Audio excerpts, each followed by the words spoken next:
بسم اللہ الرحمن الرحیم۔ السلام علیکم دوستو، امید کرتا ہوں آپ سب لوگ خیریت سے ہوں گے۔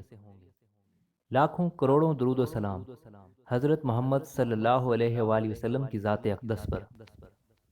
حضرت سوید بن مکون کہتے ہیں کہ میں سیدنا براء بن عارب رضی اللہ تعالی عنہ کے پاس آیا تو وہ فرما رہے تھے کہ رسول اللہ صلی اللہ علیہ وآلہ وسلم نے ہمیں 7 باتوں کا حکم فرمایا اور 7 چیزوں سے ہمیں باز رہنے کی وصیت فرمائی۔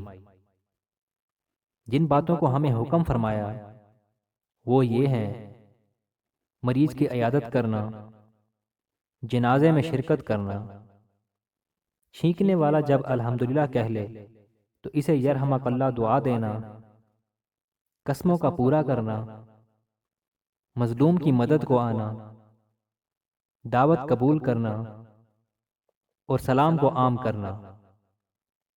اور جن چیزوں سے ہمیں آپ صلی اللہ علیہ وآلہ وسلم نے روکا وہ 7 چیزیں یہ ہیں: سونے کی انگوٹھی پہننا، سونے چاندی کے برتن میں کھانا پینا، دھوپ سے بچنے کے لیے ریشمی پردے لٹکانا، ریشم کے ساتھ کڑھائی سلائی کرنا، ریشمی لباس پہننا، استرک یعنی موٹا ریشم پہننا، دیباج یعنی باریک ریشم پہننا۔